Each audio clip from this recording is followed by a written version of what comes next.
প্রথম দিন আমরা স্টেশনে নেবে ঝাড়গ্রামে আমরা চলে এলাম হোটেলে লাগেজপত্র রেখে সোজা একদম ফ্রেশ হয়ে খাওয়া দাওয়া করে চলে যাব হচ্ছে আমরা লোকাল সাইটসিইং, ঝাড়গ্রামের লোকাল সাইটসিইংয়ে চলে যাব। তো আমরা তার জন্য একটা হোটেল থেকে একদম গাড়ি বুক করে নিয়েছি। তো এই গাড়ির ড্রাইভার দাদা চলে এসছে। তো আমরা সবাই উঠে গেলাম। এইবার যাচ্ছি হচ্ছে আমরা ঝাড়গ্রামের লোকাল সাইটসিইংয়ে কী দেখব তোমাদের সব কিছু শেয়ার করে দিচ্ছি। চলো দেখো কি সুন্দর রাস্তা, মানে ঝকঝক করছে রাস্তা। আর দুপাশে দেখো প্রচুর মানে শালপাতা আছে না, শালপাতার গাছ, দেখো প্রচুর শালপাতার গাছ, মাটির বাড়ি, কালারিং করা বাড়িগুলো, জানো তো ভীষণ সুন্দর কালার করা ছিল বাড়িগুলো, দারুণ দেখতে ছিল। এবার কেন দেখা মানে এখান থেকে এতটা স্পষ্ট দেখা যাচ্ছে না বলো তো, কারণ এই মানে গাছের ভেতর দিয়ে দেখা যাচ্ছে তো, সেই জন্য অতটা দেখানো যাচ্ছে না, পরে আমি দেখিয়ে দেবো অবশ্যই। আর দেখো রাস্তাটা ভীষণ সুন্দর, মনে হচ্ছে এখানে দাঁড়িয়ে একটু হাওয়া খেয়ে নিই, এত সুন্দর জায়গা। আর মানে শাল গাছের ভেতরে ঢুকেও মানে ফটো সেশন করা যাবে, এত সুন্দর। একা পেয়ে গেছে রে,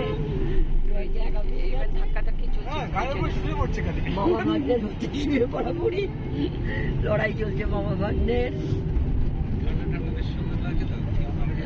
ঠান্ডা ঠান্ডা লাগছে তো ওই জন্য ছোট ঠান্ডা হয়ে যায় ঘুমিয়ে গেছে।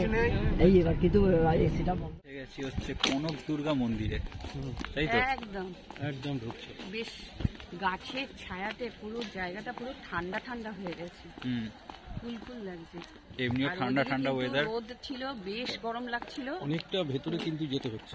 তো আমরা চলে এসেছি এখন চিল্কাগড়ের কনক দুর্গা মন্দিরে। তো দেবী স্বপ্নাদেশের তৎকালীন রাজা গোপীনাথ সিজম সেজ 1740 খ্রিস্টাব্দে এই মন্দির প্রতিষ্ঠা করেন। ঠিক ডুলুন নদীর পাড়েই অবস্থিত এই মন্দির। আর এখানটা দেখো দুপাশটা এত সুন্দর, পুরো শাল গাছ না মানে শাল পাতা যেটা হয়, আমরা ওই যে পাতা দিয়ে থালা টালা বানাই, সেই গাছে ভর্তি। আর চারিদিকে না নেট দিয়ে আটকে দিয়েছে, কারণ কি এখানে নাকি বন্য জন্তু অনেক রয়েছে, সেগুলো এদিকে যাতে না আসে সেই জন্য দেখো লোহার তার দিয়ে একদম দুপাশ ঘিরে দিয়েছে।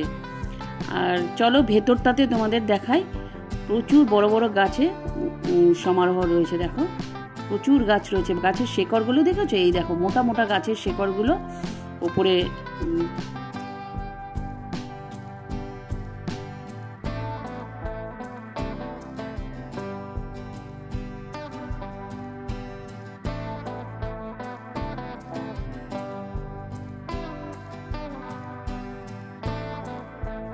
মন্দিরে ঢোকার পরেই বাঁদিকে রয়েছে দেখো অনেকগুলো দোকান রয়েছে। এখান থেকে যারা পুজো দিতে চাও তারা পুজোর সামগ্রী এখান থেকে নিতে পারো। আর দেখো এই পাশটাতেই এই যে নতুন করে সেজে উঠেছে এই মন্দির। এটা কিন্তু পুরনো মন্দিরটি নয়, পুরনো মন্দিরটি রয়েছে তার পাশে। পুরনো মন্দিরটি বাজ পড়ে একদম পুরো ফেটে গেছে, সেই জন্য মায়ের মন্দির এই দিকটাতে এনে নতুন করে স্থাপিত করা হয়েছে। আর এখানে প্রচুর বাদর, প্রচুর প্রচুর মনে বললেও কম হবে মনে হচ্ছে, গাছের ডালে সবার মানে এখানে যখন আসবে না একদম খুব সাবধানে আসবে, কারণ কি যদি হাতে কিছু দেখে না ওরা ছোবল মেরে নিয়ে নিচ্ছে।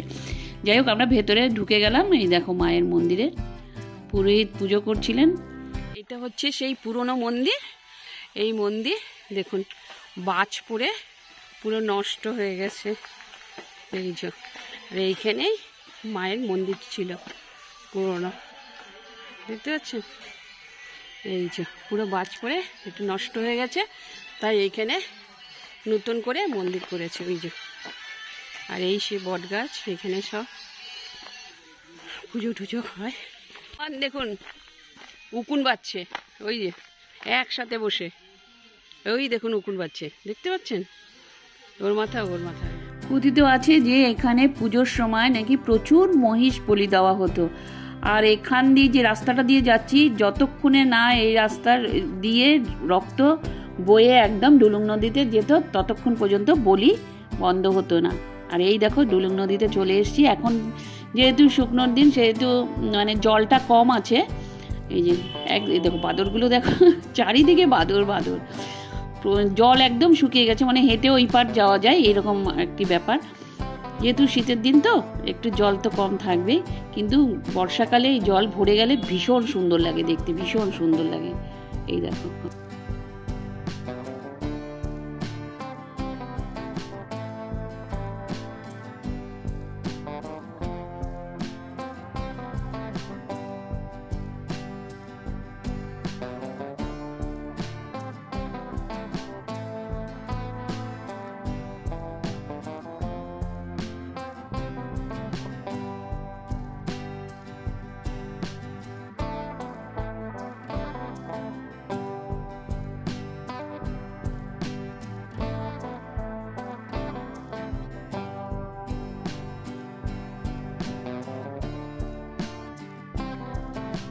আমাদের সাথে গাড়ি নিয়ে এসছে, উনি যদি আমাদের না গাইড করতেন আমাদের এই ডুলুং রিভারটা দেখতে পারতাম না। আমরা সামনে দিয়ে ঘুরে চলে আমরা চলেই আসছিলাম, উনি আমাদের তলাটা নিয়ে গেল ওখানটাতে।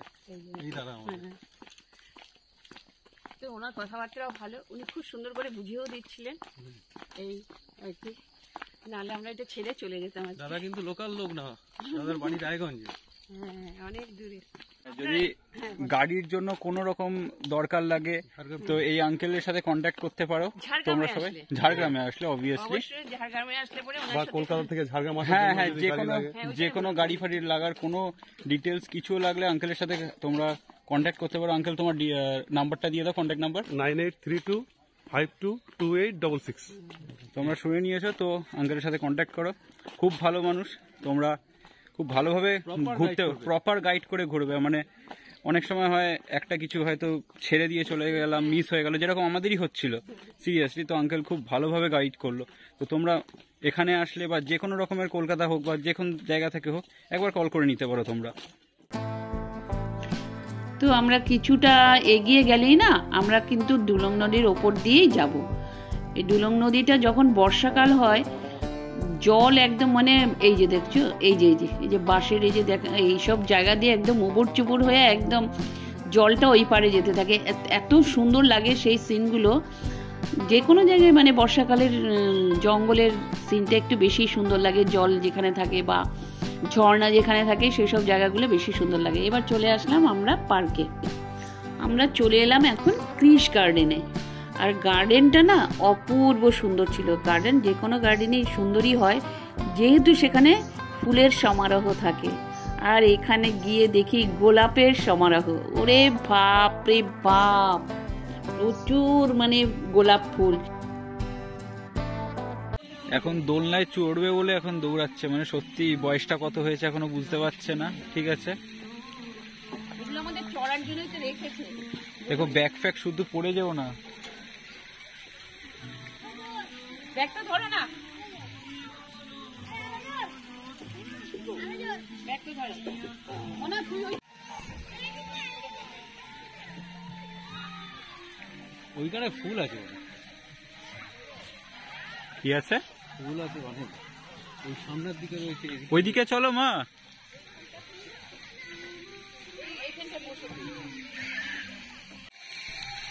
পুরো সাদা সাদা বাতাসার মতন দেখুন ফুলগুলো, গোলাপ ফুল কিন্তু এত সুন্দর, একসাথে কতগুলো হয়েছে। হাত দেওয়া মানা, অসম্ভব সুন্দর, মানে বলার কথা না। সাদা বকগুলো একটু সামনে দিল।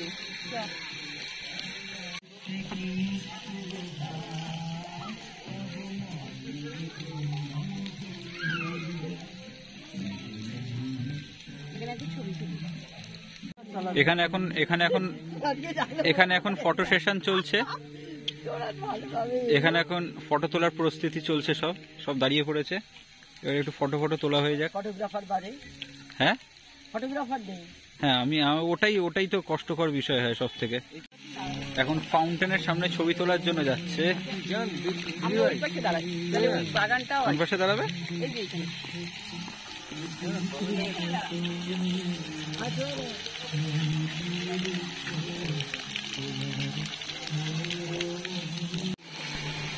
সব পাহাড়ে যাবে এখন।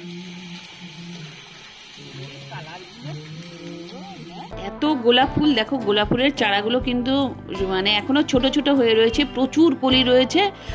মানে কিছুদিন পরেই আরও ফুটবে। আর এখানে বাচ্চারা আসলে ভীষণ আনন্দ করতে পারবে, ভীষণ আনন্দ করতে পারবে। বা মানে একটা পার্কের মধ্যে যা থাকে সেগুলো সব কিছুই রয়েছে, দোলনা থেকে শুরু করে স্লিপ থেকে শুরু করে সব কিছুই রয়েছে।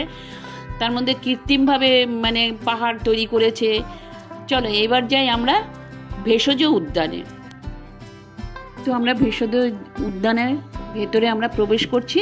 আর দেখো ভীষণ শান্তি লাগছে, যেন খুব শান্তশিষ্ট। আর প্রত্যেকটা গাছের লেখা রয়েছে কোন গাছ কি ওষুধ তৈরি করা হয়, আর গাছের সম্বন্ধে তথ্য এখানে সব কিছু গাছের গায়ে গায়ে লেখা রয়েছে। ভেতরটা চলো, ভীষণ ভালো লাগবে দেখো।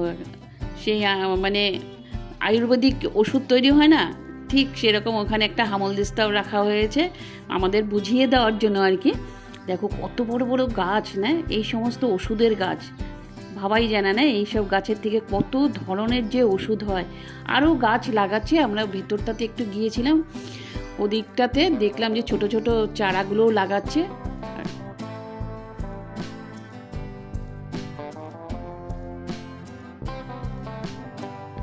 এরপরেই চলে আসবো আমরা ট্রাইবাল মিউজিয়ামে। আর দেখো সূর্যাস্ত নেমে যাচ্ছে, কি সুন্দর লাগছে, বিকেলবেলা হয়ে যাচ্ছে তো। আর সূর্যটা দেখো। আমরা চলে এলাম মিউজিয়ামের ভেতরে, চলে এলাম। প্রবেশ করতেই দেখো সব আদিবাসীদের পুতুল এখানে সাজানো রয়েছে। এরপরেই চলে যাব এই ভেতরে।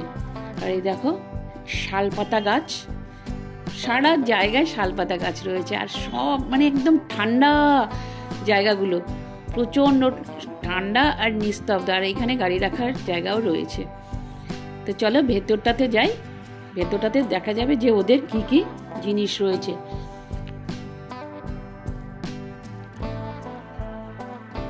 তো দেখো এই যে সমস্ত কিছু,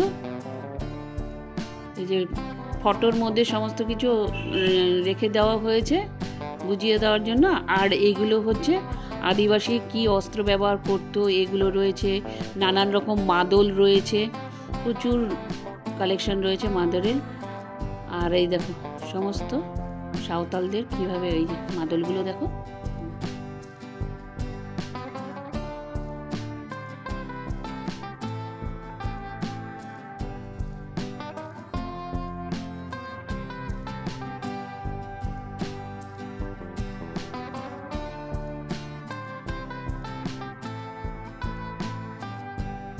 কিভাবে মানে জীবনযাপন সেগুলো দেখানো হয়েছে। আর এই পুতুলগুলোকেও সাজানো হয়েছে। আর এগুলো না কাগজ দিয়ে তৈরি করা হয়েছে, ওই কাগজ ভিজিয়ে যে করে না ওইটা। ওই দেখো আমাদের ড্রাইভার দাদা ধরে ফেলেছিল কোনো ক্রমে আর কি, এটা নড়ে গেছিল, আবার ঠিকঠাক করে আবার বসিয়ে দিল। একদম হালকা পাতলা তো সেইভাবে আর কি আবার রেখে দেওয়া হলো। আর এই দেখো গরুর গাড়ি, এই যে এখানে একটা গরুর গাড়ি সাজিয়ে রাখা হয়েছে। আর এর পাশেই রয়েছে 4-5টি রিসর্ট এবং একটি মুক্ত মঞ্চ।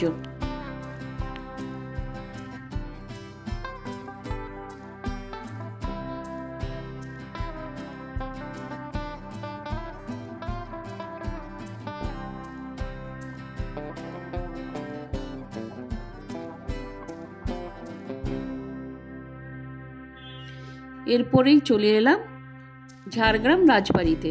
দেখো ঝাড়গ্রাম রাজবাড়ির এটা গেট, প্রবেশদ্বার দিয়ে ঢুকে গেলাম। এবার দুপাশে প্রচুর গোলাপ ফুলের চারা লাগাচ্ছে এবং অন্য ফুলেরও চারা এখান থেকে বিক্রি হয়। তো রাজবাড়ির ভেতরে তো প্রবেশ করলাম। আর এখানে না থাকার ব্যবস্থা আছে, কিন্তু পারমিশন নিতে হবে ভেতরে ঢুকতে গেলে। পারমিশন তো এখন নেওয়া যায় না এইভাবে। তো এই দেখো এই পাশে দুপাশেই না প্রচুর ফুলের চারা এখনো ওরা রক্ষণাবেক্ষণ করছে। চারাগুলো এই দেখো ফুলের নার্সারি মতন করে রেখেছে, মানে ওখান থেকে যে প্রচুর মালিও রয়েছে, রক্ষণাবেক্ষণ করছে। রাজবাড়ি বলে কথা, তাই না বলো? আচ্ছা যাই হোক, এখানে তো থাকার ব্যবস্থা আছে, এখানে পারমিশন নিতে হবে।